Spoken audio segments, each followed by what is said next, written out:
Hello student. तर आज आपण बघणार आहोत आपला फोर्थ युनिट कर्व ट्रेसिंग. त्यापूर्वी आज संध्याकाळी आपण पूर्ण इंजिनिअरिंग मॅथमॅटिक्स 2 वर एक महामॅरेथॉन लेक्चर घेणार आहोत. पण तुम्ही माहीतच आहे तुम्हाला कंडिशन आपली की 500 प्लस सबस्क्रायबर जेव्हा आपले होतील तेव्हाच आपण महामॅरेथॉन लेक्चर कंडक्ट करू शकतो. तर त्यासाठी सर्वांनी प्रयत्न करा आपले 500 प्लस सबस्क्रायबर कसे होतील, जेणेकरून तुमच्यासाठी आम्ही संध्याकाळी आज ते लेक्चर कंडक्ट करू शकेल.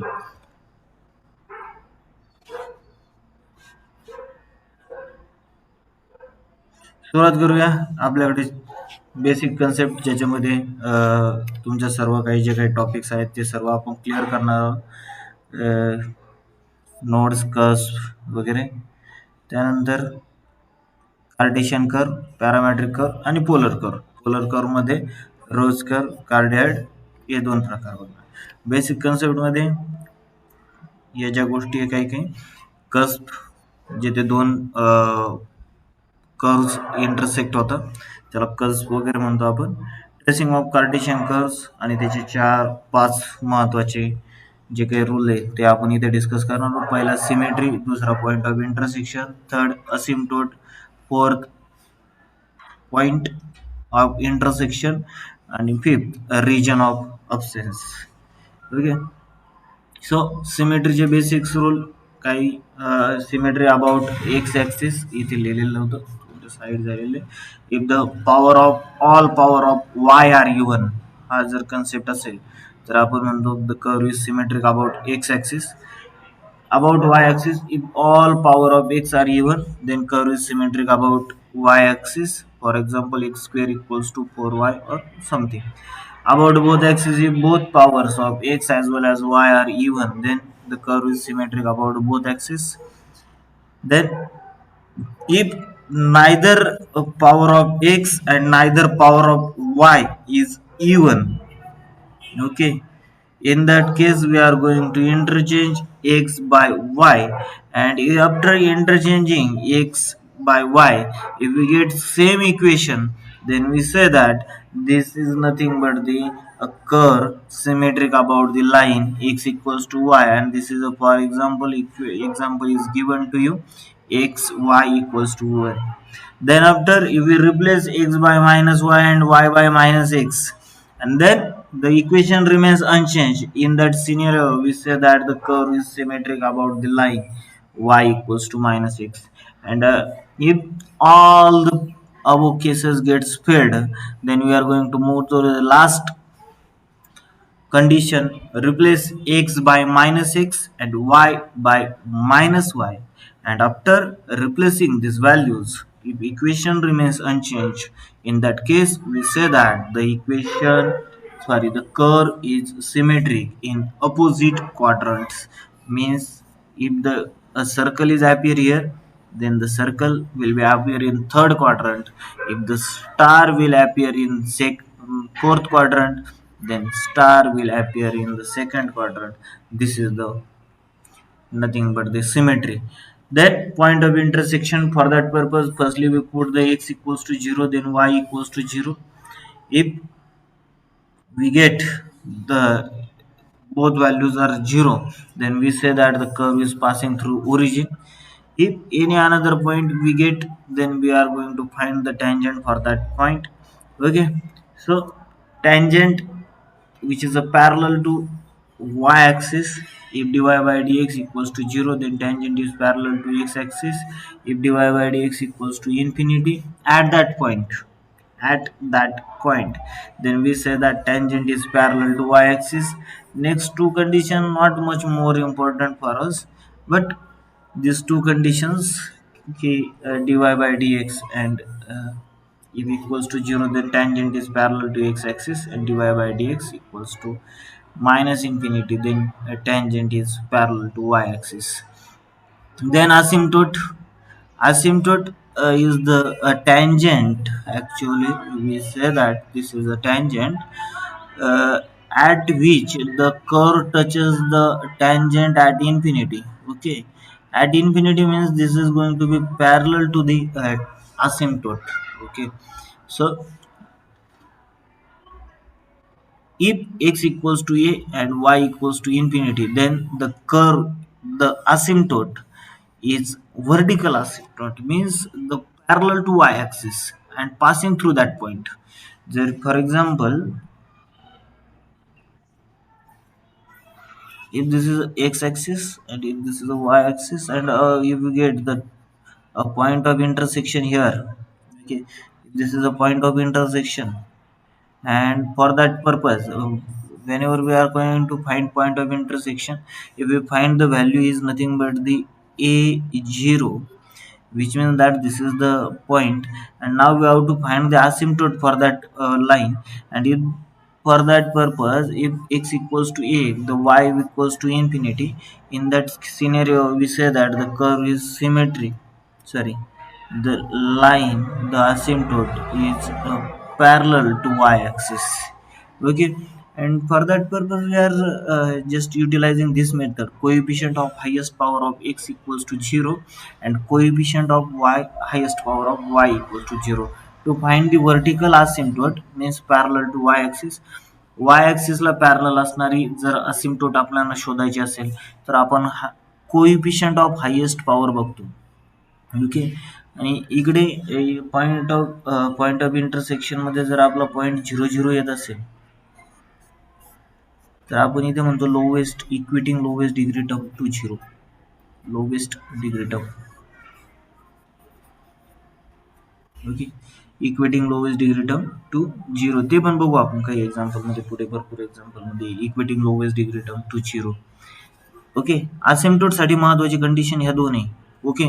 Coefficient of highest power of X and coefficient of highest power of Y, ह्या जास्त महत्वाच्या कंडिशन्स आहेत, ओके. एक्झाम्पल बघू, sorry, then region of absence. Region of absence असा पॉइंट असतो की जिथे वाय स्क्वेअर हा निगेटिव्ह असेल किंवा एक्स स्क्वेअर हा निगेटिव्ह असेल.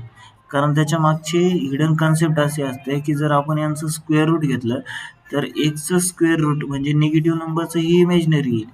इमेजनरी म्हणजे नॉन रिअल नंबर येईल, ओके. वाय सपोज वाय, इथे वाय आणि इथे एक्स, इथे पण इमेजनरी येईल. निगेटिव्ह नंबरचं स्क्वेअर रूट हे इमेजनरी असतं, ओके. मग ज्या पॉइंटला आपली एक्स स्क्वेअर किंवा वाय स्क्वेअर हे निगेटिव्ह मिळतं त्या पॉइंटला आपण किंवा तिथून पुढे किंवा तिथून मागे ते आपण 1-2 व्हॅल्यू टाकून चेक करत असतो की कर्व अबसेंट आहे की नाही, ओके. शक्यतो असिम्प्टोटच्या पुढे कर्व अबसेंट असते, कारण असिम्प्टोटला क्रॉस करून लाईन जाऊ शकत नाही, कर्व जाऊ शकत नाही. तर त्यामुळे आपण असं म्हणतो की असिम्प्टोटच्या, फॉर एक्झाम्पल इथे जर असिम्प्टोट असेल, या केसमध्ये इथे इथे जर असिम्प्टोट असेल तर ते कर्व इथून पुढे शक्यतो, म्हणजे कंपल्सरी नाही पण तरी शक्यतो आपण म्हणतो.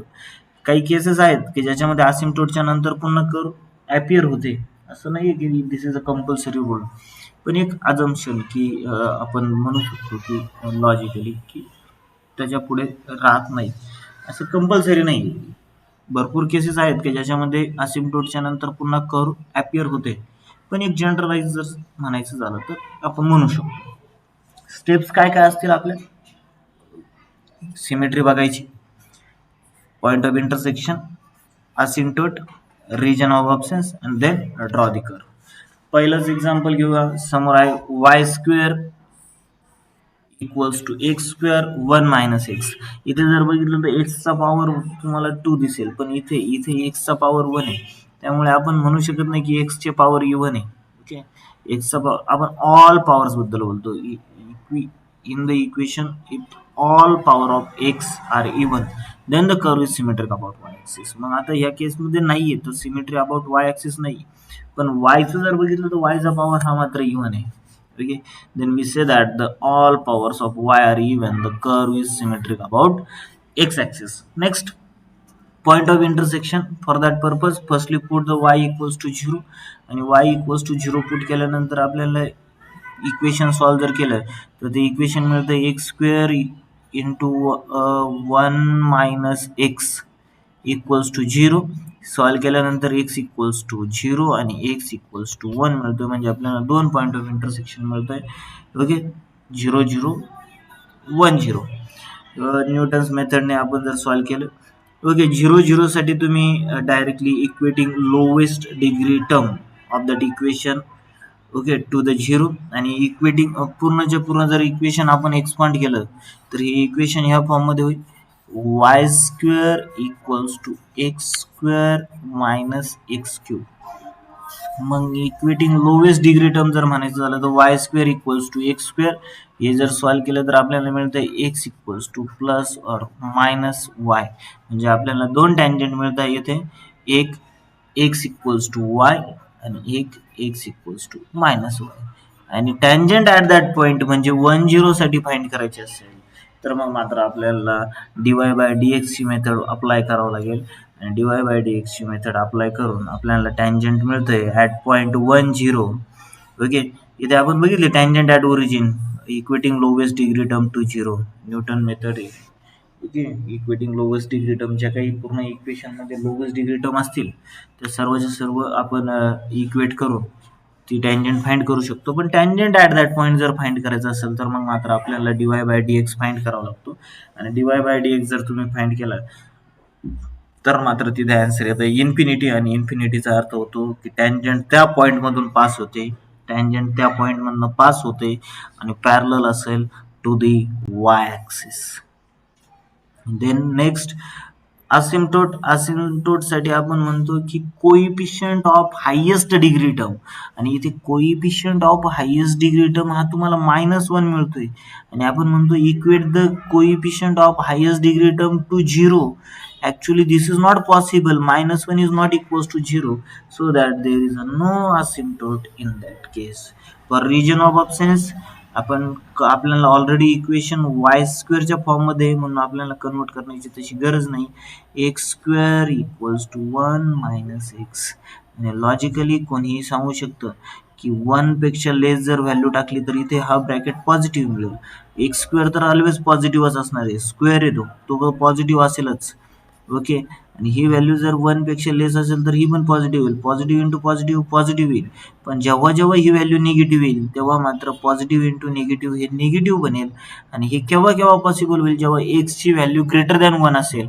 म्हणून आपण म्हणतोय की region of absence is nothing but the value of X greater than 1. बघूया आता आपण कर्व सिमेट्री सगळ्या गोष्टी आपल्या समोर आलेल्या आहेत. आपण फक्त आता कर्वकडे बघू. कर्व तुमच्या समोर आहेत. कर्व पहिली गोष्ट तर curve is symmetric about the x axis म्हटलेलं आहे आपण. ही जी काही आहे तिच्या आबो आणि बिलो आपल्याला ती गोष्ट दिसायला पाहिजे. देन पॉईंट ऑफ इंटरसेक्शन आपल्याकडे रेड पॉईंटने दाखवलेले आहे. आपण 0 आणि 1 होता. त्यानंतर मी तुम्हाला टँजंट दाखवू इच्छितो.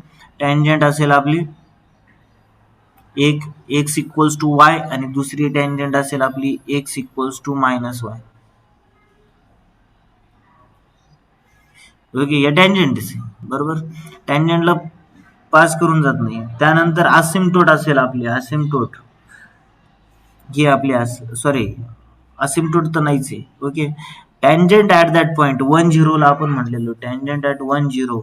आणि टँजंट ॲट 10 काय, the tangent is passing through that point and parallel to y-axis.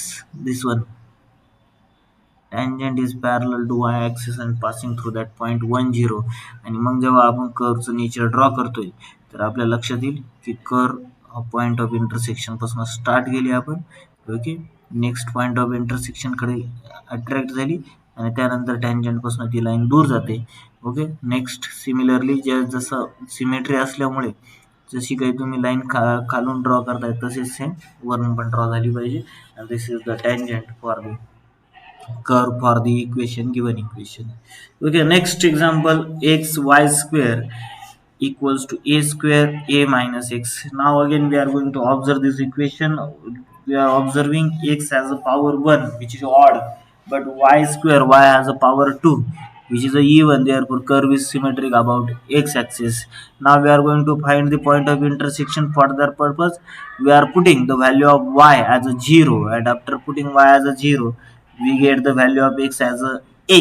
So we have only one point of intersection which is the a0, and now the point is rather than 0 0.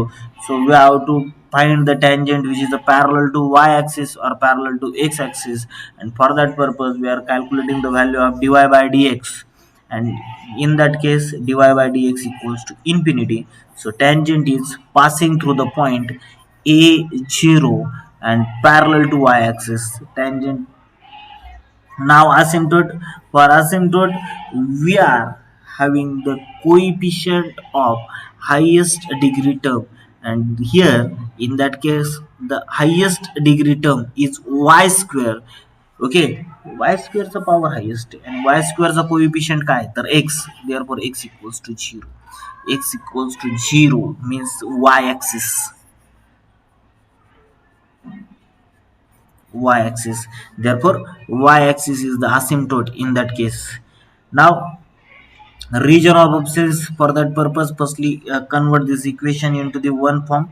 Therefore, y square equals to a square a minus x divided by x.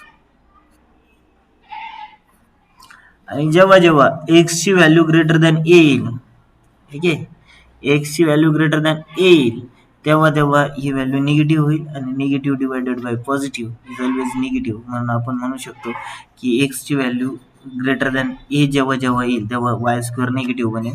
या व्यतिरिक्त जेव्हा आपण x ची value minus put करू तेव्हाही ते येऊ शकतं. त्यामुळे एक्स ची व्हॅल्यू लेस दॅन 0 जेव्हा असेल तेव्हा आपण कर्व ही ॲबसेंट असेल. So x for x greater than A and x less than 0, y square is a negative, so the no curve for the in that region x greater than a and x less than 0. बघूया curve अशा प्रकारे देते तुमच्या समोर. हा point of intersection तुम्हाला a0 मिळालेला आहे. ओके, आणि a0 साठी आपल्याकडे टँजंट आहे which is a parallel to y axis.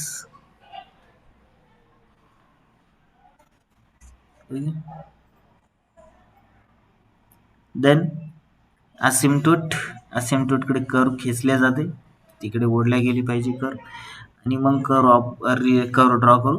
Curve दाखवताना थोडीशी अशा प्रकारे दाखवली गेली पाहिजे होती ही कर्व, थोडीशी अशा प्रकारे, जेणेकरून आपल्याला टँजंट आयडेंटिफाय की हा टँजंट आहे, आणि मग तिनं अशा प्रकारचं नेचर घ्यायला पाहिजे होतं. ओके, अशा प्रकारे लक्षात राहतो. जर टँजंट तुमची जर एक्स ॲक्सिस असते ना, जर टँजंट तुमची एक्स ॲक्सिस असते तर ही कर्व अशा फॉर्म मध्ये गेली असते.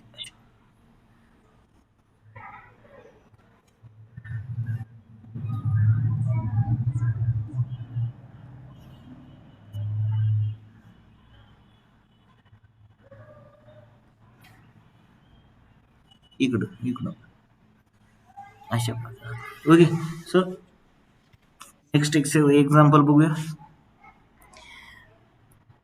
एक्झाम्पलची प्रॅक्टिस करा, भरपूर एक्झाम्पल आपल्याकडे आहेत. सिमेट्री नेक्स्ट बघू शकता तुम्ही. एक्सचे पॉवर जर तुम्ही बघितले तर ऑड येत आहे, वायचे पॉवर इव्हन आहे, तर curve is symmetric about X axis. Okay, then intersection, point of intersection, पुन्हा एकदा इक्वेशन सॉल्व करू. इक्वेशन सॉल्व केल्यानंतर दोन पॉइंट ऑफ इंटरसेक्शन मिळत आहे, एक्स इक्वल्स टू 0 आणि एक्स इक्वल्स टू मायनस आहे. Therefore we have the two point of intersection. इथे पॉइंट ऑफ इंटरसेक्शन साठी आपल्याला जर टँजंट फाइंड करायचे असेल तर equating lowest degree term to 0 म्हणायचं. इक्वेटिंग लोवेस्ट डिग्री टर्म ज्या आपल्याकडे आहेत त्या एक्स स्क्वेअर आणि वाय स्क्वेअर आहे. पुन्हा त्या सॉल्व केल्यानंतर आपल्याला मिळते tangent. Then next minus e0 साठी आपल्याला डीवाय बाय डीएक्स फाइंड करावं लागेल. डीवाय बाय डीएक्स इन्फिनिटी येतोय, therefore curve is parallel to tangent is parallel to y axis and passing through the point minus a आणि 0. Then असिम्प्टोट साठी आपल्याला पूर्णच्या पूर्ण इक्वेशन वाय स्क्वेअरच्या फॉर्म मध्ये न्यावं लागते. Y square equal to A plus X into X square divided by A minus X. Okay, आणि काय तुमचं ऑब्झर्वेशन असेल ते इथे कळवा की कोणत्या रिजनसाठी सॉरी, असिम्प्टोटसाठी नाही, ही कर्व मी रिजन ऑफ ऑप्शनची कंडिशन लिहिली. ओके, रिजन ऑफ ऑप्शनसाठी तुमचं काय ऑब्झर्वेशन असेल ते इथे तुम्ही कमेंटमध्ये नोट करा की कोणत्या कोणत्या पॉईंटसाठी तुमचा रिजन ऑफ ऑप्शन्स येऊ शकतो आणि त्याच्या मागे तुमचं लॉजिक पण लावा. असिम्प्टोटसाठी आपण coefficient of highest degree term म्हणतो. Coefficient of highest degree term इथे या केसमध्ये एक्सचं जर एक्स क्यूब हे इक्वेशन जर एक्सपांड केलं तर एक्स क्यूब मिळेल तुम्हाला इथे. एक्स क्यूब मिळेल आणि एक्स क्यूबचा 1 हा असे कोएफिशियंट मिळेल. 1 इज नॉट इक्वल्स टू 0 म्हणजे असिम्प्टोट पॅरलल टू एक्स ॲक्सिस नाहीये, पॅरलल टू वाय ॲक्सिस असू शकतो आणि पॅरलल टू वाय ॲक्सिस जर बघायचं झालं तर ए मायनस एक्स हे त्याचं इक्वेशन आहे. मग ए मायनस एक्सला जर सॉल्व्ह केलं तर ते मिळेल एक्स इक्वल्स टू ए.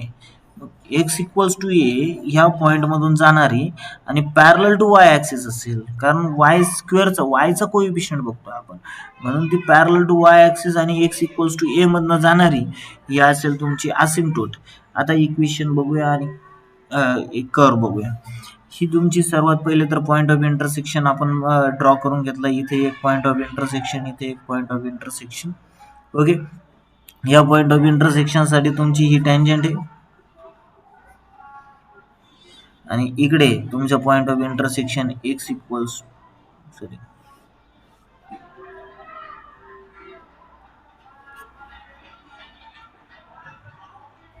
इकडे तुमची ही टँजंट लाईन, इकडे ही एक टँजंट ही फ्लोअर ओरिजिन मधून पास व्हायला हवी. ओके, जर ओरिजिनसाठी ती टँजंट येतं एक्स इक्वल्स टू वाय हे इक्वेशन आहे टँजंटचं आणि त्यामुळे ती त्या पर्टिक्युलर इक्वेशनला सॅटिस्फाय करणारी असावी. पुन्हा एकदा काहीतरी एरर येत आहे तर समजून घेऊ शकता तुम्ही, कदाचित इतक्या प्रॅक्टिस झाल्यानंतर तुम्हाला ती गोष्ट लक्षात येत असावी की अशा पॉईंटमधनं आपण ही कर्व इकडनं ड्रॉ केलेली आहे आणि त्यानंतर तुमच्या ही गोष्ट लक्षात येईल. ठीक आहे, समजून घ्या. Okay, X equals to Y वगैरे आणि पुन्हा असिम्प्टोट ड्रॉ केली आपण इकडनं. पहिल्या पॉईंट ऑफ इंटरसेक्शन पासून कर्व स्टार्ट झाली, टँजंटला टच करून पुढे ती असिम्प्टोटकडे जाते, पण असिम्प्टोटला टच करणार नाही तर तिकडे पॅरलल होईल. सेम कर्व इकडनं पण ड्रॉ करूया आपण आणि पुढे जातोय. तर हा एक विषय आहे. पुढे भरपूर साऱ्या कर्व तुम्ही पाहिजे तर स्क्रीनशॉट घेऊन ठेवू शकता. इकडे X square Y square equal to ह्या केसमध्ये बोथ ॲक्सिस यायला पाहिजे, कारण दोघांची वायचं जरी बघितलं आपण आणि एक्सचं जरी बघितलं तरी या केसमध्ये दोघांच्याही पॉवर इवन आहे, त्याच्यामुळे दोन्ही साईडला कर्व ही तुम्हाला सिमेट्रिक दिसेल. या केसमध्ये असिम्प्टोट देखील तुम्हाला बघायला मिळतो दोन्ही साईडने. त्यानंतर ट्रेसिंग ऑफ पॅरामेट्रिक कर्व, सिमेट्रीचे रूल बघूया. सिमेट्री जेव्हा जेव्हा इक्वेशन तुमचं X equals to F of T या फॉर्ममध्ये येत आहे ना, like X equals to cos of 3t T आणि वाय इक्वल्स टू साईन किंवा टी स्क्वेअर लाईक दॅट जेव्हा काही येत आहे, तेव्हा in that case we are saying that the curve is nothing but the parametric curve. आणि त्यासाठी आपण चेक करतो replace T bye minus T and if you get the same equation then curve is symmetric about x axis. जर curve F of minus T equals to minus F of T आलं आणि second वायच्या केसमध्ये जर function minus Y आणि वायसाठी जर same येत असेल म्हणजे टीची व्हॅल्यू टाकून, तर ते सिमेट्रिक अबाउट वाय ॲक्सिस आहे. ही केस आहे if Y equals to A cos 3t. Okay, A cos 3t आणि टीच्या ऐवजी जर मायनस टी टाकला तर आपल्याला माहिती A equals to cos of 3t येते. Then in that case the curve is symmetric about Y axis. Next जर पहिली केस जर आपली फेल झाली तर कधीतरी आपण एकदा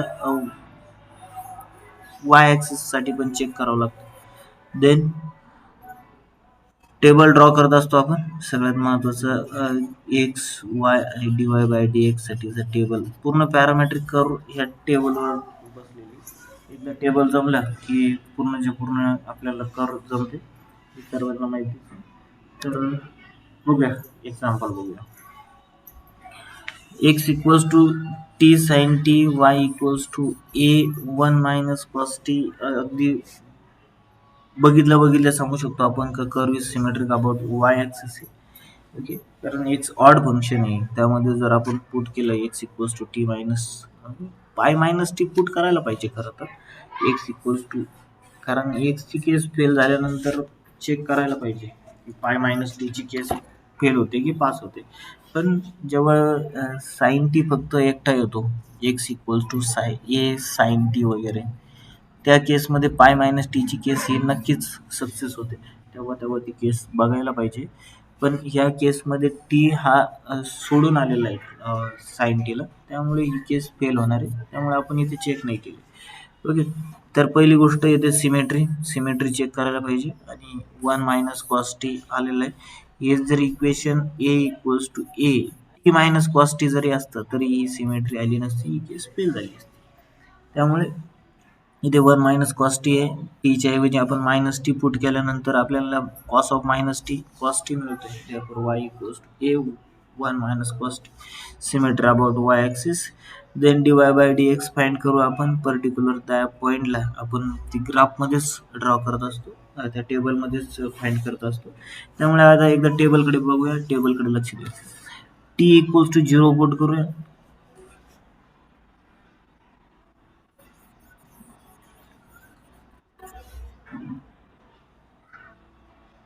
T equals to zero put करू.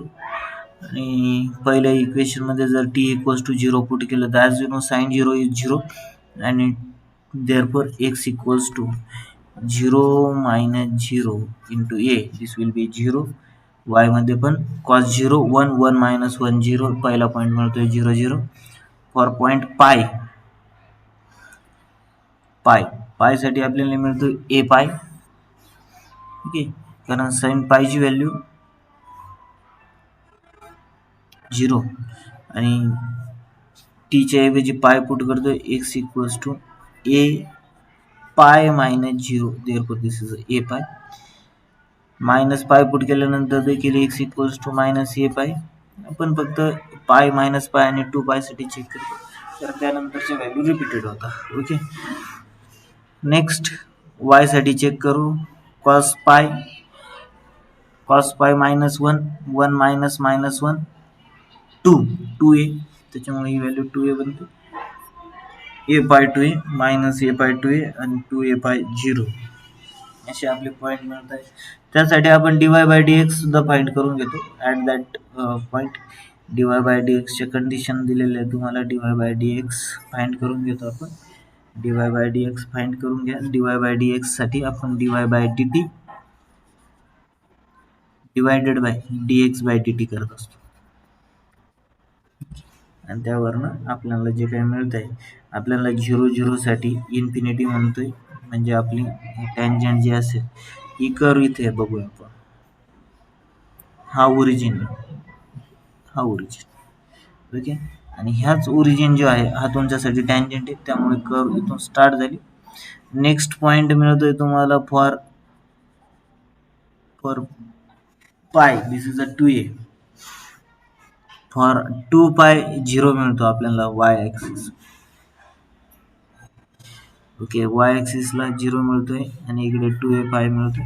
पॉईंट ड्रॉ करून घेऊ पहिले तर शक्यतो, मग ड्रॉ कर्व तुमची अशा प्रकारात येत असते. Next curve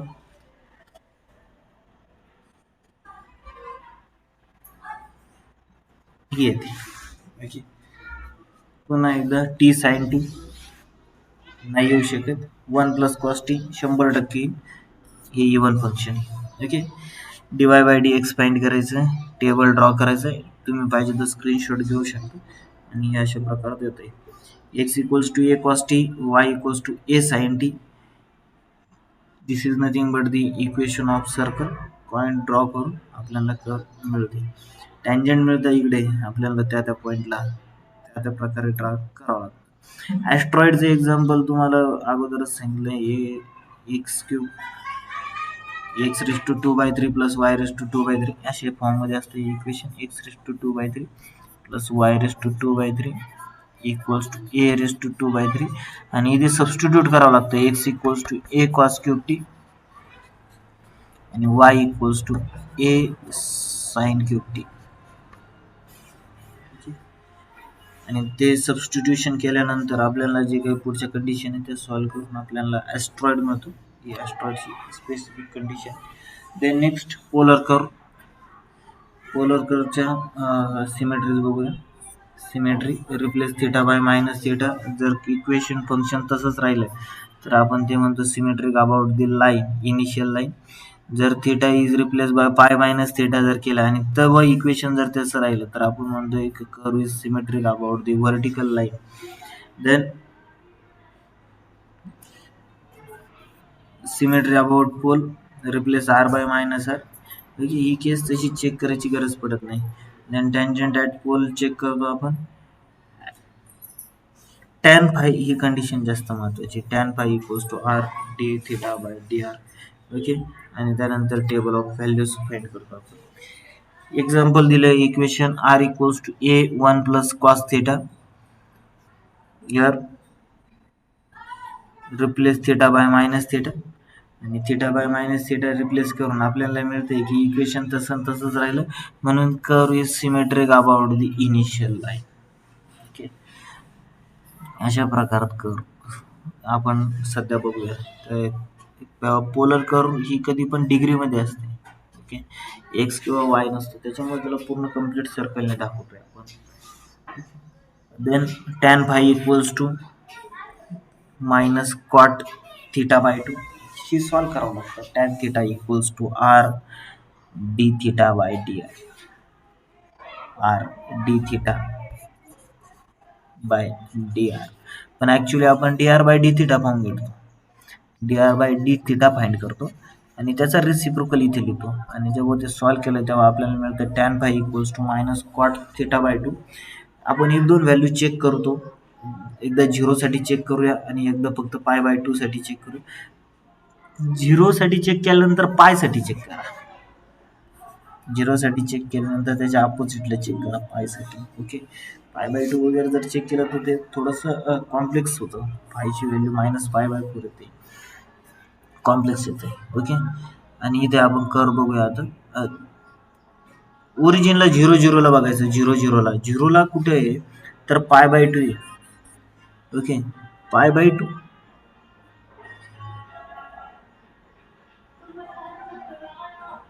0 tangent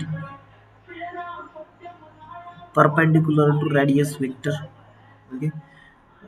for theta equals to 0. हां बरोबर.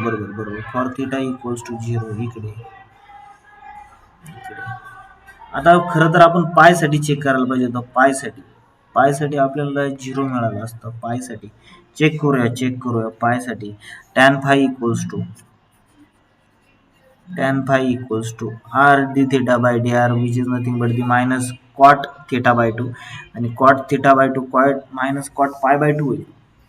ओके. कॉट पाय बाय 2 ची value cot pi by 2 infinity.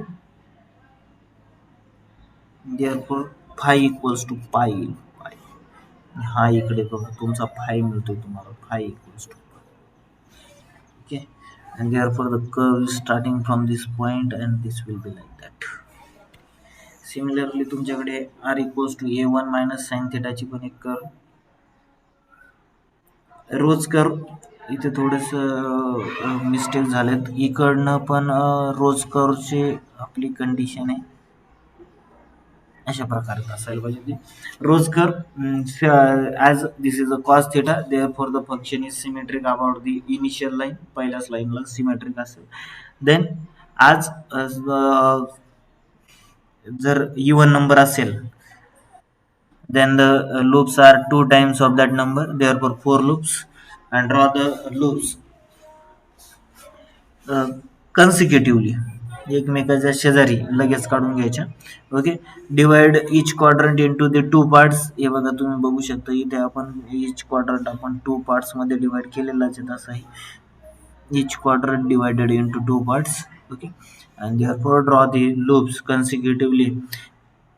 But only one thing is that as the function is cos function, draw the first loop on the very first line of the equation, means on the zero axis. Then there is sine 2 theta.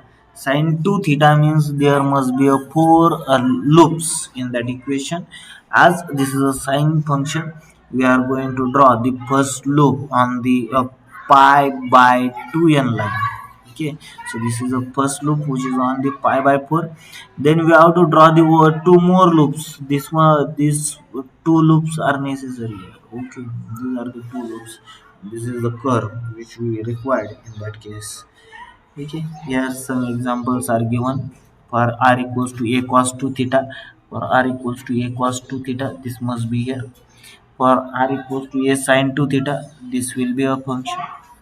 For a sin 3 theta, this is the correct one, and for a cos 3 theta, this is the correct. Okay,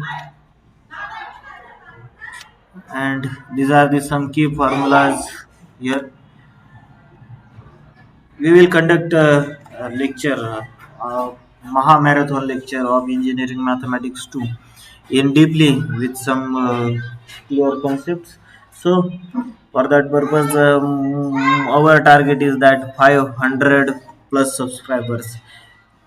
500 plus subscriber करा आणि संध्याकाळी attend करूया आपण engineering mathematics 2 वर महा marathon lecture. Thank you all, thank you for giving your time.